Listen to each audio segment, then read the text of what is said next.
Hello hi. അപ്പോൾ ഇന്നലെ ദോശയായിരുന്നു. അപ്പോൾ നിയമമനുസരിച്ച് ബാക്കി മാവ് വെച്ചാൽ നമ്മൾക്ക് ഇന്ന് ഇഡ്ഡലിയാണല്ലോ.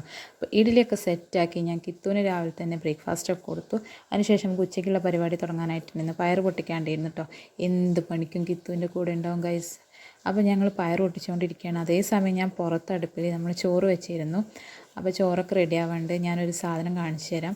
നമ്മളെ വീട്ടിൽ തന്നെ ഉണ്ടാവണ കുടംപുളിയുണ്ട്. പിന്നെ കുറച്ച് അച്ഛൻ നടന്നൊക്കെ വരുമ്പോൾ കിട്ടണതൊക്കെയാണ്. നമുക്ക് വർഷം കുടംപുളി വാങ്ങേണ്ട ആവശ്യം വരില്ല. അപ്പോൾ ഇന്നാണെങ്കിൽ നല്ല മഴ കേട്ടോ. അപ്പോൾ മറ്റേത് രാവിലെ നമുക്കൊരു വെയിലൊക്കെ കിട്ടണതാണ്.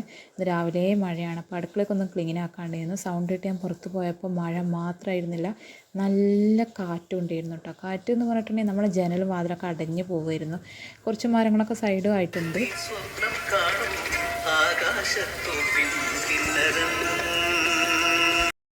ഞാൻ സാധാരണ അങ്ങനെ പാട്ടൊക്കെ വെച്ച് പണിയെടുക്കട്ടോ. അതാകുമ്പോൾ നമ്മൾ ആ പാട്ടിലൂടെ മുഴുകിയിട്ട് പണി കഴിയുന്നത് അറിയില്ല കേട്ടോ. അപ്പോൾ എല്ലാം പാത്രമൊക്കെ കഴുകി വെച്ച് അടുക്കളയൊക്കെ സൂപ്പറാക്കി. പിന്നെ ഞാൻ കുറച്ച് നേരം പുറത്ത് വന്നിരുന്നു. അപ്പോൾ നോക്കിയപ്പോൾ ഇനി നമ്മളെ വാഴയൊക്കെ ഒടിഞ്ഞിട്ടുണ്ടായിരുന്നു. അവിടെയാണ് കേട്ടോ കിത്തുവിൻ്റെ അംഗനവാടി. അപ്പോൾ അങ്ങോട്ട് നോക്കിയിരുന്നു.